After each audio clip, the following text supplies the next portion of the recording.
Shalom. Before I start, I'd like to give all praises, honor, and glory to Yahweh, Bahashem, Yahushai, Bahashem, HaKodash. I'd like to say double honors to my teachers, the apostles, and the elders of Great Millstone, the men whom I've learned this truth from, and also Shalom, and salutations to the elect that's out there preaching this word of truth and sincerity. So I'm the brother Shaquat from the branch of Great Millstone, Montreal. Back with another impromptu and transit lesson.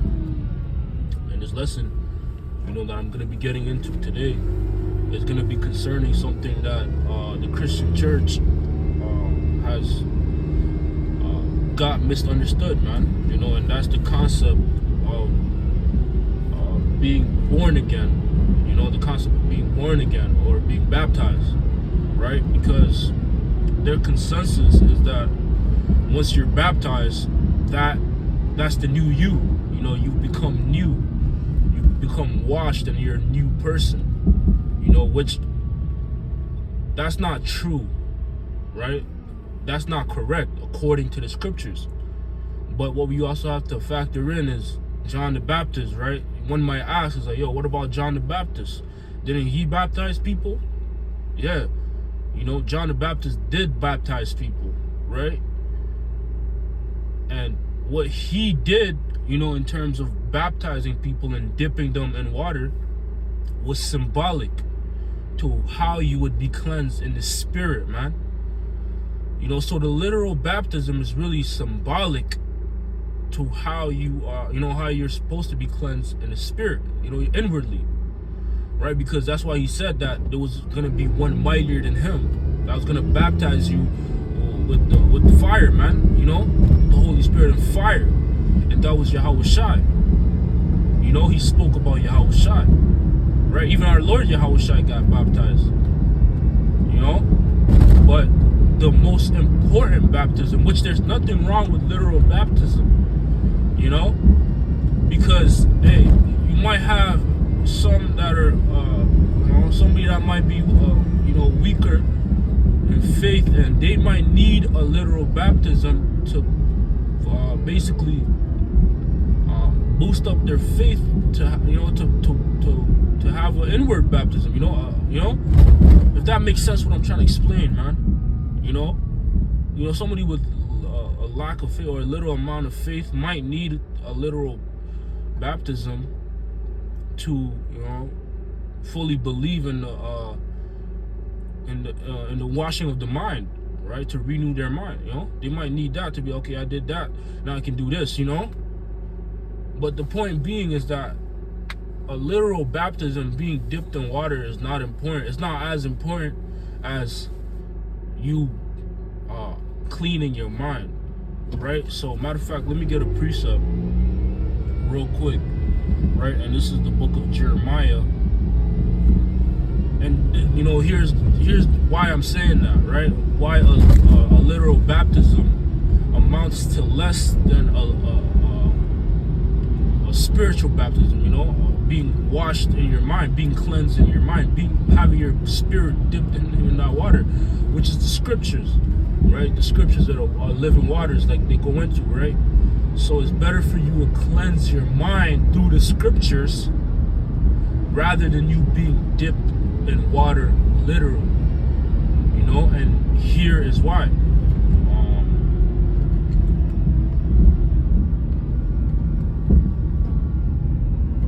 This is the book of, wrong precept.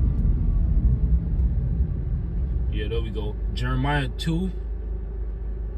And I'm going to start out verse 22. It says, "For though thou wash thee with nitre, and take thee much soap, yet thine iniquity is marked before me, saith the Lord Yahweh." Right.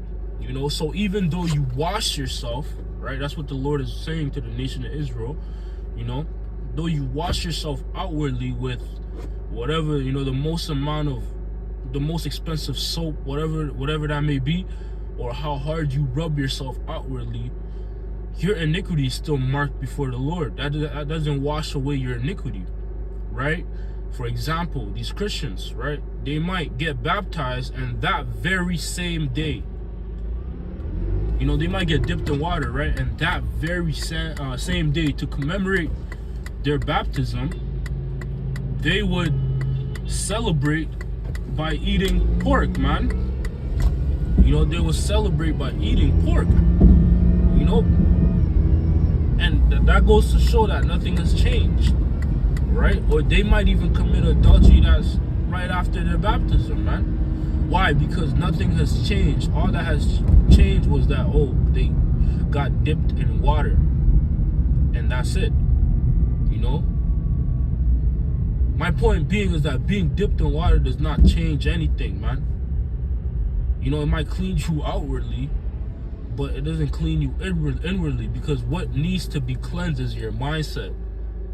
And the only way you can clean your mindset is through the wisdom, knowledge, and understanding of the scriptures, through the precepts of the Lord, man. Because the precepts of the Lord are what's gonna direct you, or it's what's gonna transform your mind into thinking differently, into thinking to not basically commit sin, man, to not go off, man. You know, you're programming your mind to not go off by constantly immersing yourself in the waters of Yahweh B'Shem Yahshai. That's why scriptures say, though the outward man perish, yet the inward man is renewed day by day. You know, so that's what it is. The inward man is supposed to be cleansed daily, man. You know, let's get this in the book of Psalms 119.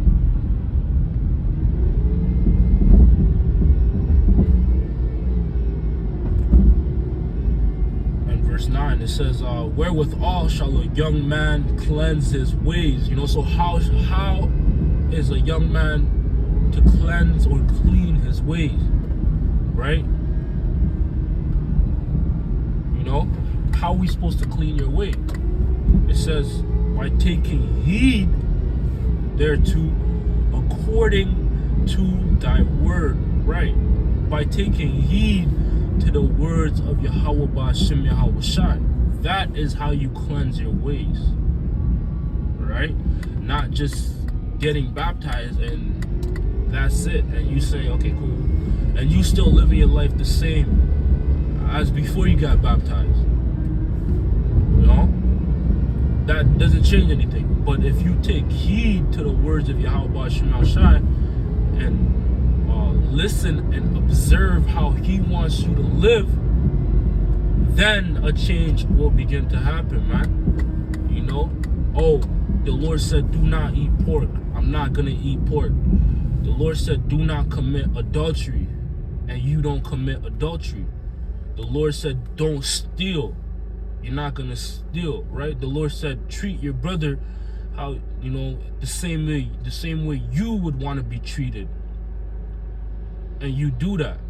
That is a transformation. You know, no matter the circumstance, you're still gonna uphold what the Lord said, man. You know, so that's a change in a mindset, man. You know, a literal change, and that could only be accomplished if it's done inwardly. If you program your mind into thinking like that, you know. That's why scriptures are heavy on meditating on the scriptures, meditating upon thy precepts, you know. Like in the Psalms, you know, King David often said, I'll meditate on thy precepts, you know, so on and so forth. Because what that's doing is it's programming you, man, into, it's basically, you're basically training your reflexes to react automatically when presented with particular situations, man, to say, okay, it's a reflex for you right now. You know, as soon as you step down on a girl and you talk to her, you might, you know, you bring up the topic or ask or pose the question if she has a boyfriend or not. And if she has a boyfriend, you drop that, you're out. Why? Because if you continue, you're going off, you know. So things like that, man. Or checking the menu on, you know, asking the servers at restaurants about the ingredients they have in their food to avoid breaking the law of Yahweh B'Shem Yahushai, you know. And that's what it's all about, right? That's you being that new man, that new creature, right? Because the old man you know, didn't have that thought process to where he would be filter things, you know, and be cautious of things. The old man didn't have that. He didn't have the fear of Yahweh Ba'ashem Yahshai, right? And you transforming your mind, you're ultimately, you know, you fear the Lord, man, because you're scared to do particular things, knowing that, hey, if I do this, the Lord can jack me up, you know. So that's a transformation right there. You know, that's the most important transformation. In other words, the transformation of your mind, right? Let's go to Romans.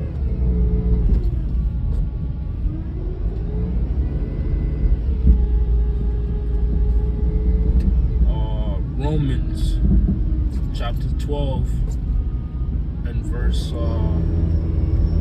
2, it says, "And be not conformed to this world, but be ye transformed by the renewing of your mind, that ye may prove what is that good and acceptable and perfect will of the Most High." Right?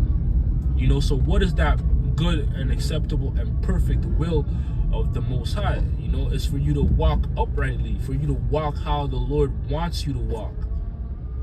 Right? That's the Lord's will. You know? So, and the only way you can accomplish that is what? Is by transforming your mind, renewing it. You know?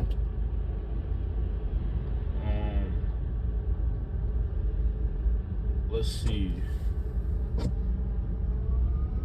me get this real quick in the book of 2 Corinthians chapter 5.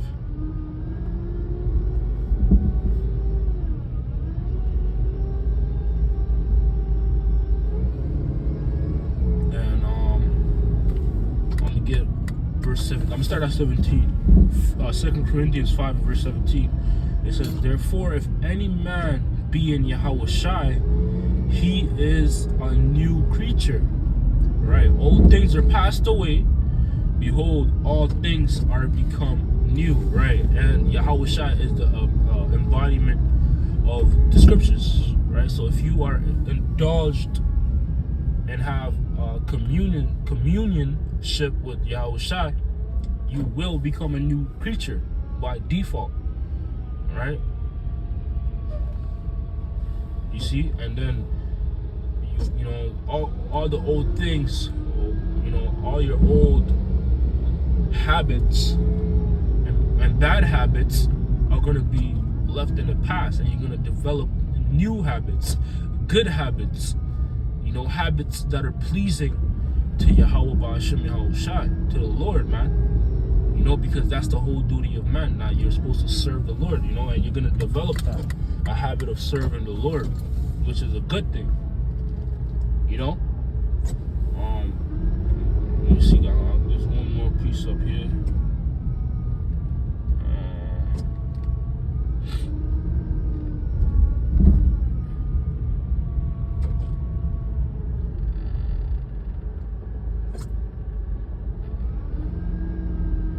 Bear with me.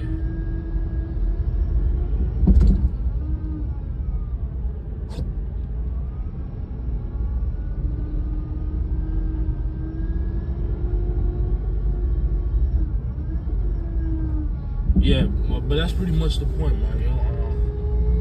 You know, the most important form of baptism is you being baptized spiritually, you know, in your mind, you washing your mind, and that's through the word, right? Because that has more importance than you literally being dipped in water and nothing changing inwardly. Hey, so with that, I hope this lesson was edifying. Call hello Yahweh, Ba'ashem Yahweh Shai, Ba'ashem Hakudash. Until next time, Shalom.